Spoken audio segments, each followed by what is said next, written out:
दोस्तों नमस्कार। मैं राहुल झा आपका स्वागत करता हूं। अभी हमने आपको पिछले वीडियो में बताया था कि भारत में किसानों की पराली या पराली के कारण होने वाले प्रदूषण को कैसे रोका जा सकता है।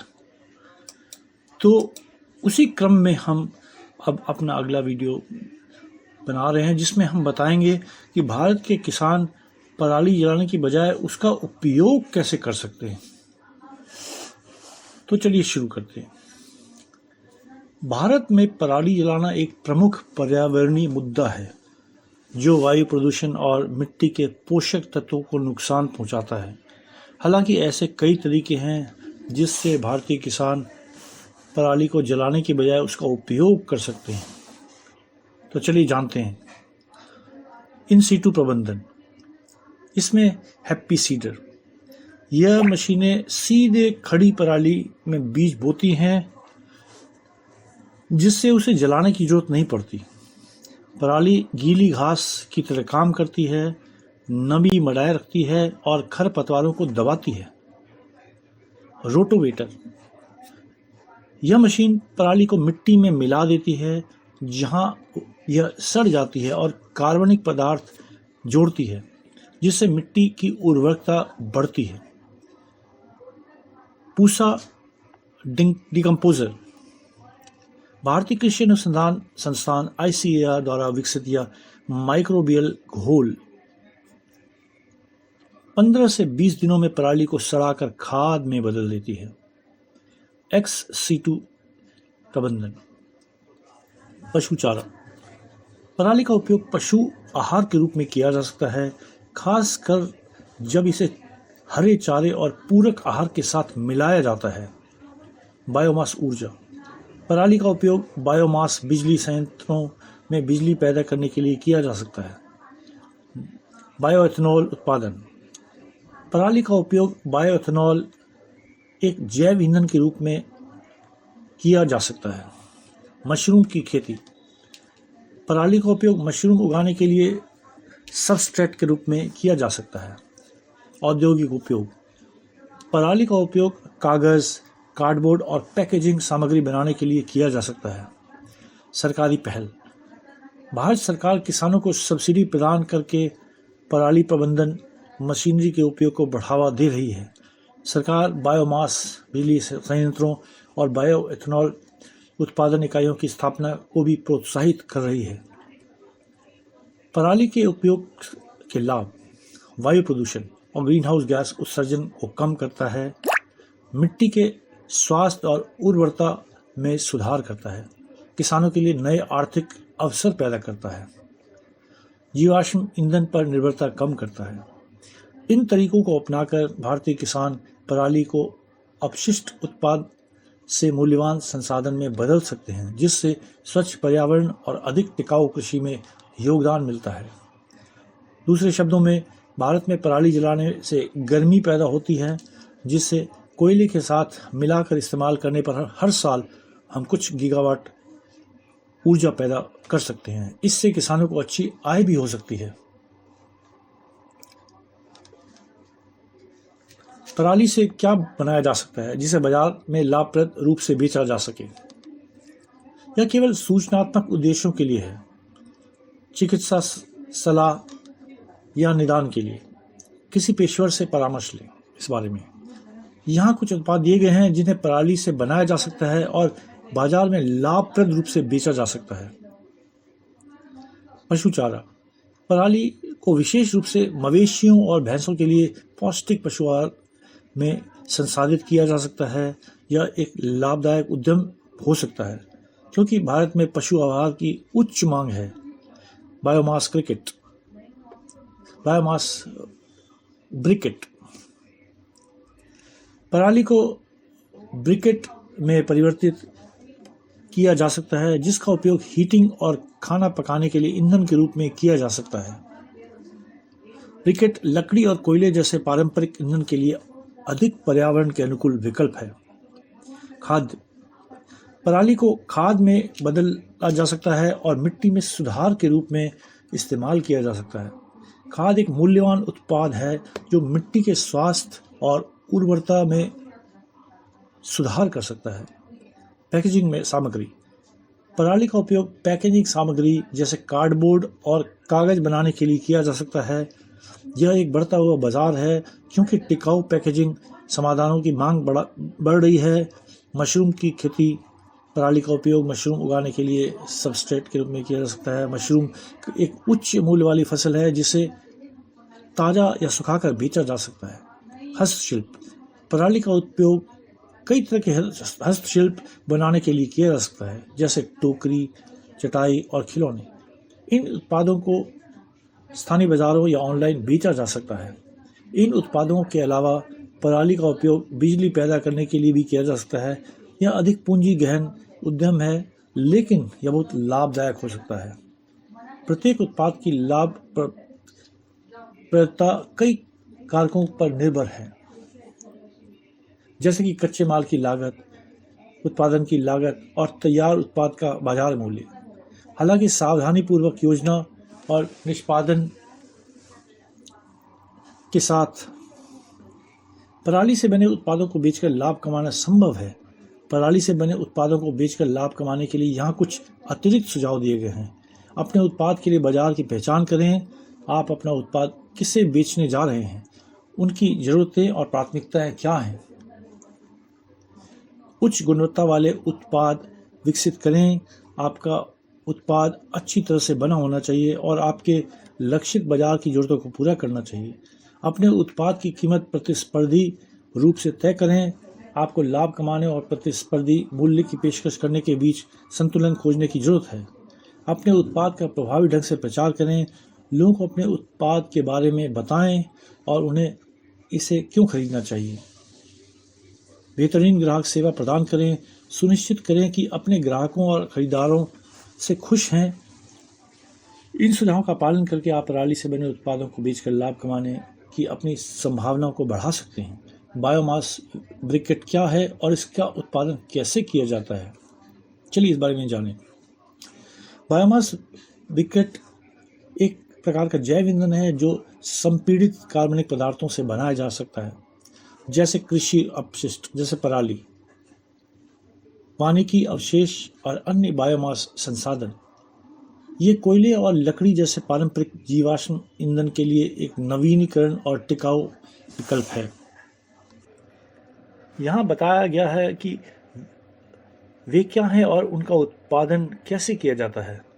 बायोमास ब्रिकेट का उपयोग करने के क्या लाभ हैं। नवीकरणीय संसाधन, आसानी से उपलब्ध जैविक कचरे से बनाया गया, कम उत्सर्जन, जीवाश्म ईंधन की तुलना में अधिक स्वच्छ तरीके से जलाएं, कम धुआं और हानिकारक गैसें पैदा करें। लागत प्रभावी, अक्सर पारंपरिक ईंधन की तुलना में सस्ता है, खासकर प्रचुर मात्रा में बायोमास वाले क्षेत्र में।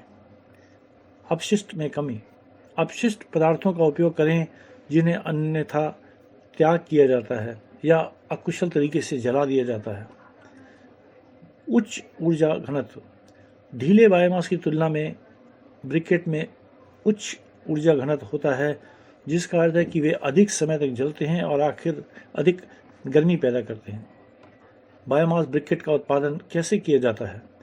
उत्पादन प्रक्रिया में आमतौर से वे चरण शामिल होते हैं। बायोमास का संग्रह और तैयारी, कच्चे माल जैसे पराली, चूरा, चावल की भूसी आदि को इकट्ठा करना, नमी की मात्रा को कम करने के लिए बायोमास को सुखाना, जो कुशल जलने के लिए महत्वपूर्ण है। यह प्राकृतिक रूप से धूप में सुखाकर या यंत्रवत किया जा सकता है।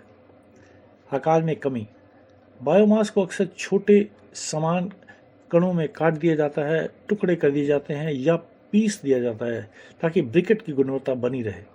ब्रिकेटिंग, यह मुख्य प्रक्रिया है जहां तैयार बायोमास को ठोस ब्रिकेट में संपीड़ित किया जाता है।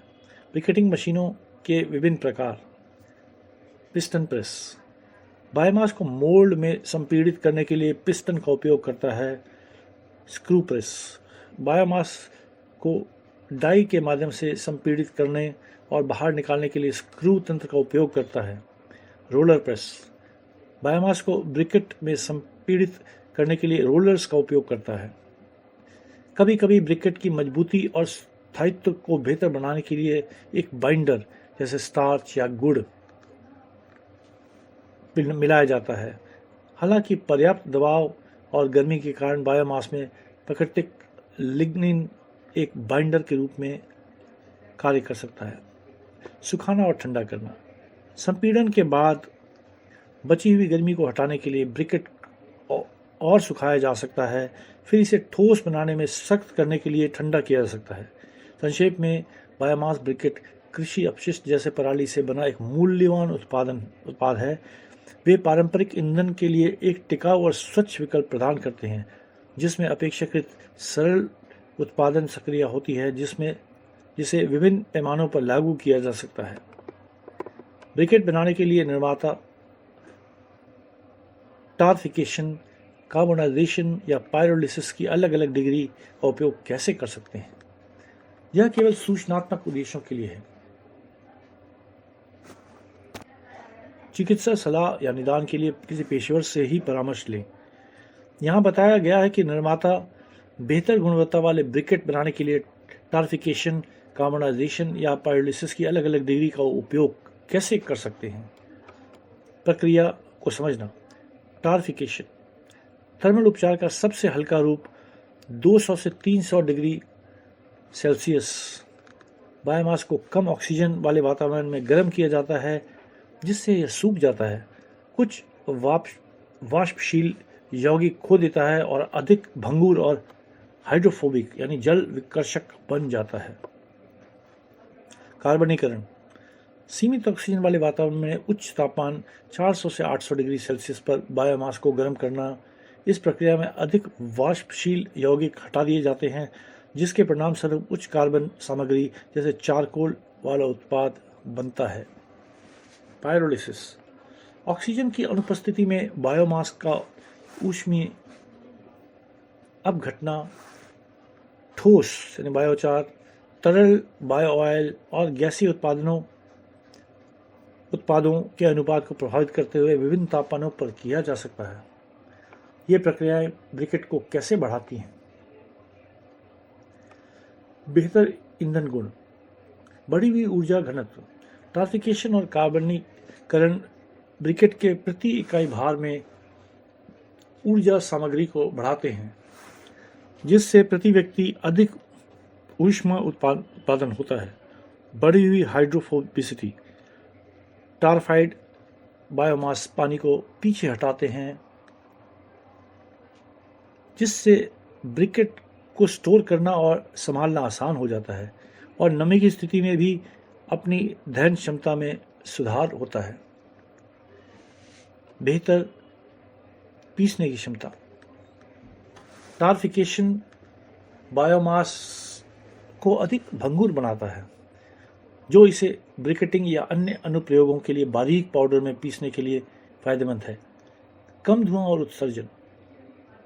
टारिफाइड या कार्बोनाइज्ड बायोमास से बने ब्रिकेट कच्चे बायोमास ब्रिकेट की तुलना में जलने पर कम धुआं और हानिकारक उत्सर्जन करते हैं। ब्रिकेट के गुणों को अनुकूलित करना।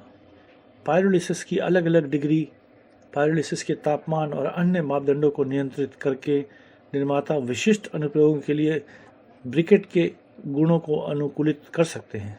उदाहरण के लिए, कम तापमान पायरोलिसिस बायोचार उत्पादन को बढ़ावा देता है, जिसका उपयोग बेहतर मिट्टी संशोधन गुणों वाले ब्रिकेट बनाने के लिए किया जा सकता है। उच्च तापमान पायरोलिसिस ईंधन के रूप में प्रयोग के लिए ब्रिकेट की ऊर्जा घनत्व को बढ़ाता है। संयुक्त प्रक्रियाएं। कार्बनीकरण के बाद टारिफिकेशन। यह संयोजन बहुत अधिक कार्बन सामग्री और ऊर्जा घनत्व वाले ब्रिकेट का उत्पादन कर सकता है, जो उन अनुप्रयोगों के लिए उपयुक्त है जहां उच्च गुणवत्ता वाले ईंधन की आवश्यकता होती है। निर्माताओं के लिए व्यवहारिक विचार। लागत। इन प्रक्रियाओं को लागू करने के लिए अतिरिक्त उपकरण और ऊर्जा इनपुट की आवश्यकता होती है, जिससे उत्पादन लागत बढ़ सकती है। प्रक्रिया नियंत्रण।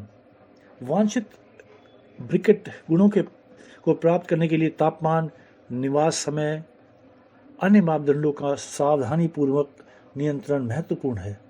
पर्यावरणीय प्रभाव, जबकि इन प्रक्रियाओं का आमतौर पर कच्चे बायोमास को जलाने की तुलना में कम पर्यावरणीय प्रभाव होता है, निर्माताओं को उत्सर्जन और अपशिष्ट प्रबंधन पर विचार करना। निष्कर्ष, टार्फिकेशन, कार्बनीकरण या पायरोलिसिस की अलग अलग डिग्री का उपयोग करके निर्माता काफ़ी बेहतर ईंधन गुणों वाले ब्रिकेट का उत्पादन कर सकते हैं, जिससे वे पारंपरिक ईंधन के लिए अधिक आकर्षक और टिकाऊ विकल्प बन जाते हैं। विशेष प्रक्रिया और पैरामीटर ब्रिकेट को वांछित अंतिम उपयोग और उपलब्ध साधनों पर निर्भर करेंगे। स्क्रू एक्सट्रूशन का उपयोग बायोमास को ढीले सजातीय ब्रिकेट में कॉम्पैक्ट करने के लिए कैसे किया जाता है, जिन्हें को फायरिंग में कोयले के लिए प्रस्थापित किया जाता है, यह हम आगे बताएंगे। धन्यवाद।